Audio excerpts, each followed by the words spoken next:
Hello everyone, welcome to my channel metamind management. सो आज हम लोग गैप का क्विक रिवीजन करेंगे। आपने नहीं भी पढ़ा है तो बस अब आप एक बार में सुन लीजिएगा। हम लोग इसकी ईजीएस्ट टेक्निक जानेंगे कि कैसे हम इसके एक तो नेम्स ना भूलें और इसकी जो बेसिक एक लाइन है, अंदर का नहीं पता लेकिन जो बेसिक एक लाइन है, जो लॉजिक है, जो हमें एग्जामिनर को दिखाना है एग्जाम में, वो ना भूलें। ठीक है। तो गैप होता क्या है? ये होता है आपके जनरली एक्सेप्टेड अकाउंटिंग प्रिंसिपल्स। क्या जनरली एक्सेप्टेड अकाउंटिंग प्रिंसिपल्स होते हैं। इसमें दो चीज़ें होती हैं। अकाउंटिंग प्रिंसिपल्स में क्या क्या आता है? एक तो आता है अकाउंटिंग कॉन्सेप्ट और दूसरा आता है क्या? Accounting convention. ठीक, दोनों चीज़ें याद रखिएगा, accounting concept and accounting convention. सबसे पहले आते हैं अकाउंटिंग कॉन्सेप्ट पे। ठीक, तो ये 8 कॉन्सेप्ट हैं। कौन सा? Going concern, business entity, money measurement, cost concept, dual aspect, realisation, accrual, accounting and matching. सबसे पहले तो हम इसको याद कैसे करेंगे? ठीक, हो सकता है कि आप इसके अंदर का याद कर रहे हो और लेकिन मेन पॉइंट भूल गए। तो मैंने जो है ये सबके एक एक जो आगे का वर्ड है ना, उसमें से एक एक लेटर ले लिया है और इसमें से अगर हम बनाएंगे तो ये मेरा बन रहा है ABCD,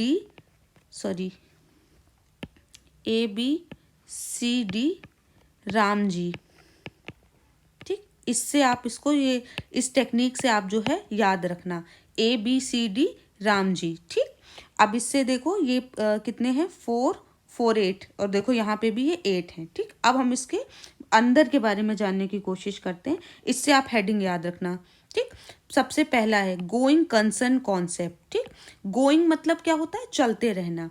गोइंग कंसर्न कॉन्सेप्ट जो है बेटा, वो आपका ये कहता है, it is on this concept that a clear distinction made between assets and expenditure. पहली चीज। दूसरी चीज ये कहता है कि ये अज्यूम करता है, this concept assumes that business shall continue for an indefinite period. एक एंटरप्रेन्योर जो है वो बिजनेस को तुरंत शट डाउन करने के लिए नहीं चला रहा है। ये अजम्पशन लेके चलना पड़ेगा। आप बस इतना इसमें लिखना, याद रखना कि एक एंटरप्रेन्योर जो है वो इसको एक इनडेफिनिट टाइम के लिए चला रहा है, इसको जल्द ही शट डाउन करने की इंटेंशन से नहीं चला रहा है। ठीक है। जो आपके, जैसे मैं बोल दूं कि आपका एंटरप्रेन्योर है वो आज है कल नहीं है, या मैं बोल दूं कि जैसे आप एक एग्जांपल ले सकते हो कि शेयर होल्डर्स हैं। आज मेरे पास किसी कंपनी के शेयर हैं तो मैं उसके उतने परसेंटेज की क्या हूं? ओनर हूं। कल मैंने अपने शेयर्स किसी और को बेच दिए तो क्या कंपनी बंद हो जाएगी? नहीं, वो उसका ओनर वो बन जाएगा।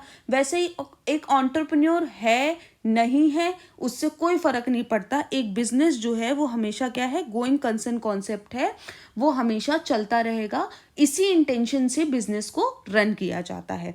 दूसरा, business entity concept. Business entity concept says कि बिजनेस एंड बिजनेसमैन दोनों एक सेपरेट एंटिटी है। जैसे सपोज लेट से I am the owner of ABC company. ठीक, अब मेरे जो पर्सनल एक्सपेंसेस और असेट्स हैं वो मेरी पर्सनल है, वो मेरे बिजनेस की नहीं है। और जो ABC कंपनी है वो एक आर्टिफिशियल एंटिटी है। ठीक है, लेकिन उसकी जो असेट्स एंड लाइबिलिटीज हैं उसकी पर्सनल है। अगर मैंने बिजनेस में से 50,000 रुपीज लिए हैं तो वो मेरी क्या है? लाइबिलिटी है। मैंने बिजनेस से क्या करे? उधार लिए हैं। Getting my point? बिजनेस का प्रॉफिट वो बिजनेस का प्रॉफिट है। बिजनेस अपने प्रॉफिट से एंटरप्रेन्योर यानी मुझे कितनी सैलरी दे रहा है वो एक अलग चीज है, लेकिन मैं और ABC कंपनी 2 सेपरेट एंटिटी हैं। Third, money measurement concept. Money measurement concept ये कहता है कि बिजनेस में कोई भी चीज है वो अगर मनी में मेजर की जा सकती है तो ही बुक्स ऑफ अकाउंट्स में आएगी।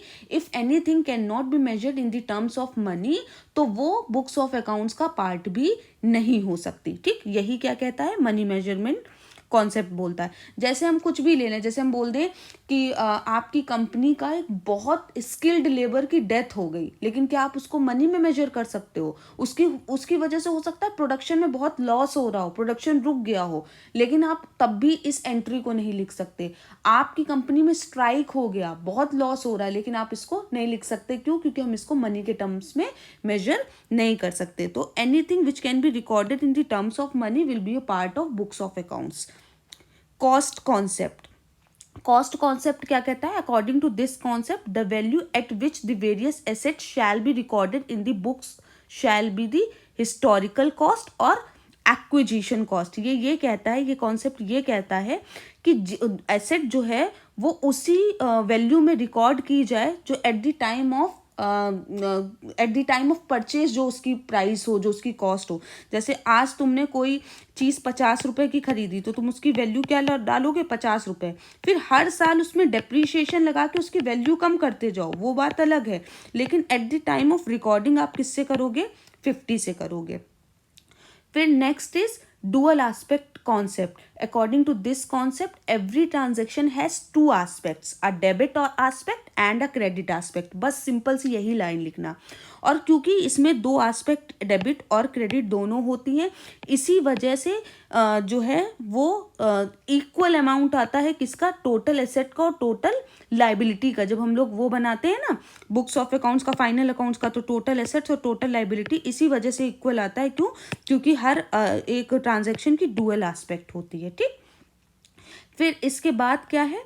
नेक्स्ट है रियलाइजेशन कॉन्सेप्ट।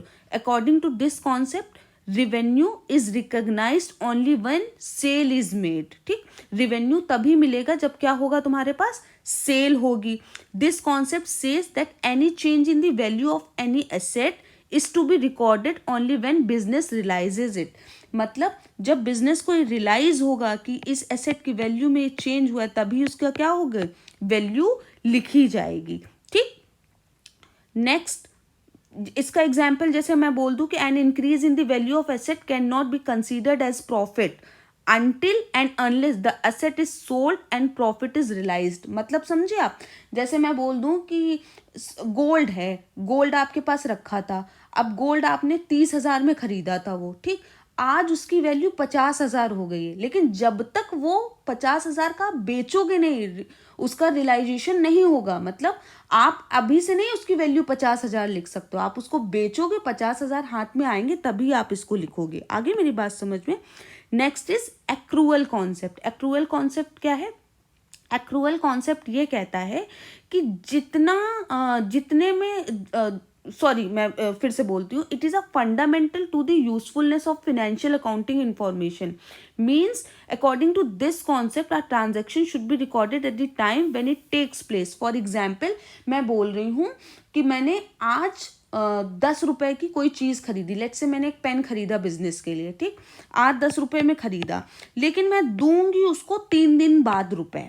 ठीक, तो ऐसा नहीं कि आप 3 दिन बाद उसकी एंट्री लिखोगे, आज इवेंट हुआ है तो आज ही उसकी एंट्री लिखोगे। आगे बात समझ में? फिर से रिपीट करती हूँ।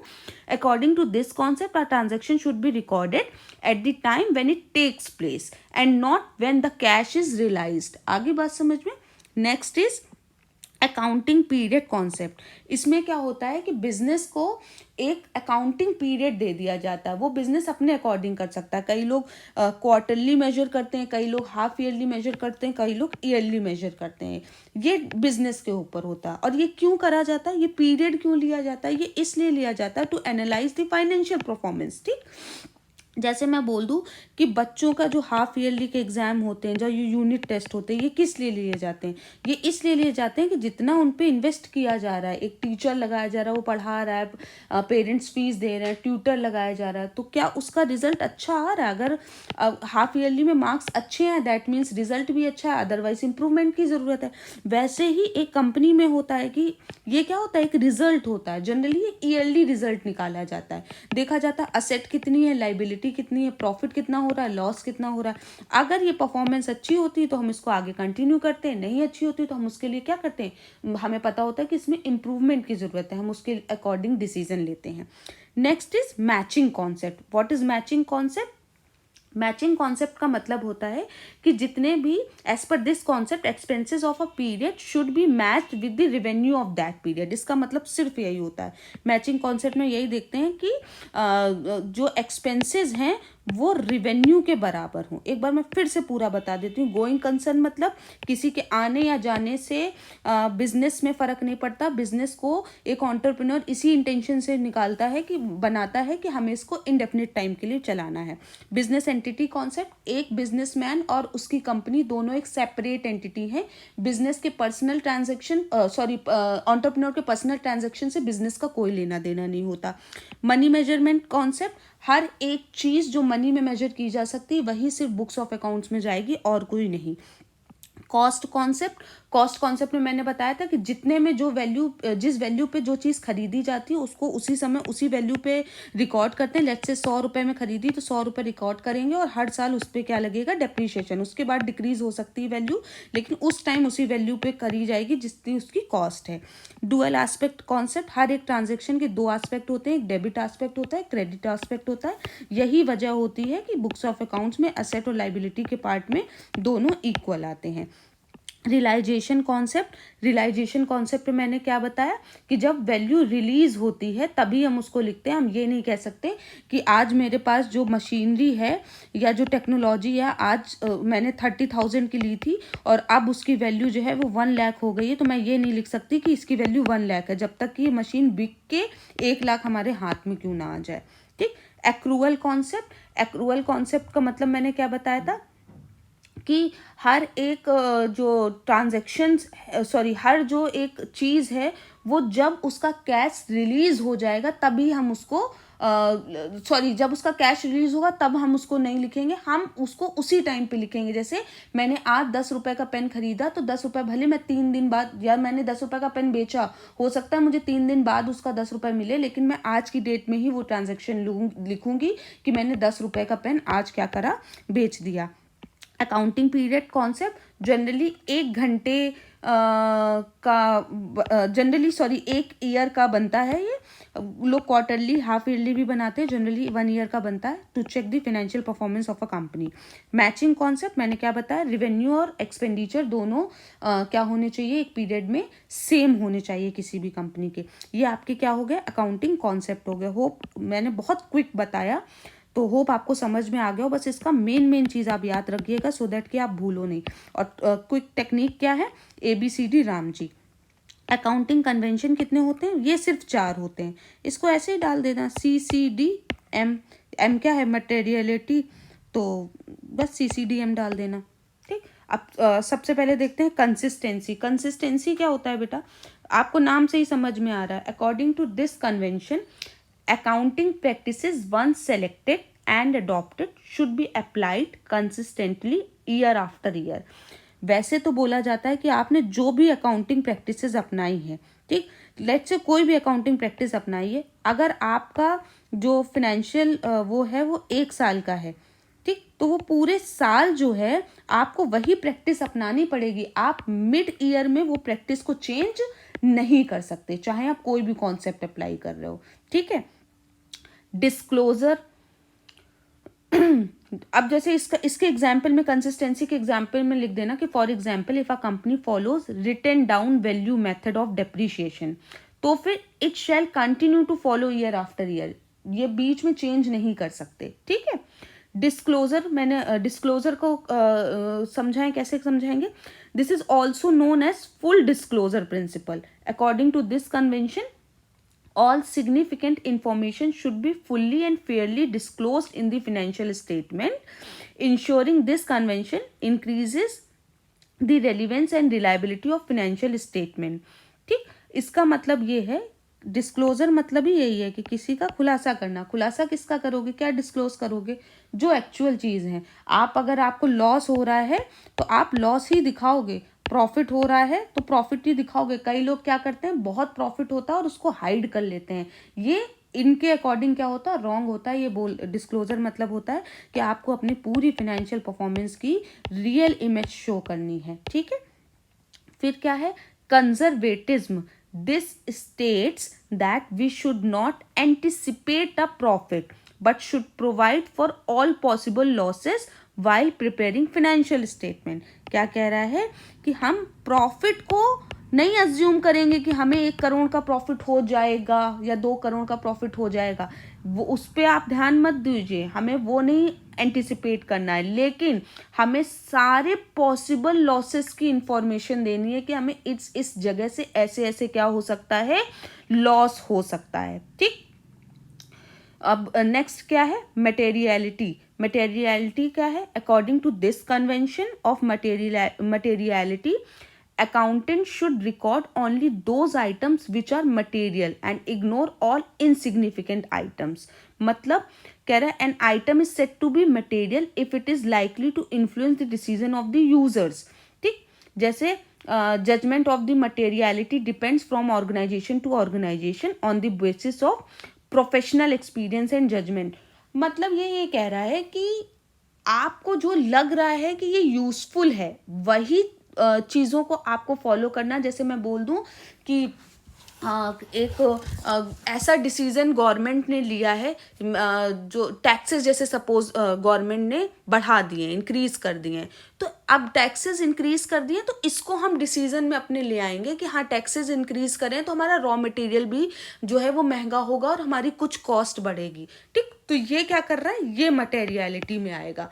अभी कहीं पे जो है वो कोई पॉलिटिकल इशू हो रहा है, या हम बोल दें कि कोई ऐसा डिसीजन हो रहा है जिसका हमारे बिजनेस में कोई इन्फ्लुएंस नहीं होने वाला, तो हम ऐसी चीज़ों को क्या करेंगे, इग्नोर करेंगे।